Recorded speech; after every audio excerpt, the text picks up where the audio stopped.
బేసిక్గా ఏం నేర్చుకోవాలి అన్నారు కదా మీరు, power of asking. Power of asking అంటే మళ్ళీ అడుక్కోవటం కాదు.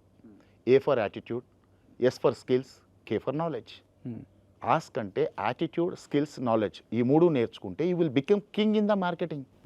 అది తెలియక అందుకే అంటుంటాను, నేను కార్పొరేట్ మార్కెటింగ్తో పాటు మోడర్న్ మార్కెటింగ్ కూడా నేర్పిస్తున్నా. ఈ మోడర్న్ మార్కెటింగ్ అంటే అదే పాత విధానాలు కాకుండా. మీరు ఒక ఇంటర్వ్యూలో కూడా అన్నారు మార్కెటింగ్ అంటే ఏముందండి, మీరు కింద కారు పెట్టి పైకి ఎక్కి దిగే లోపల వైపర్కి ఒక బ్రోచర్ పెట్టేస్తారు, అదే కదా మార్కెటింగ్ అంటే అని అడిగారు మీరు. అవును, సరే. అవును. సో అది అవుట్డేటెడ్ మార్కెటింగ్ కాన్సెప్ట్స్. ఇవాళ 98% మంది కూడా ఆ పాత విధానాలే అవలంబిస్తున్నారు.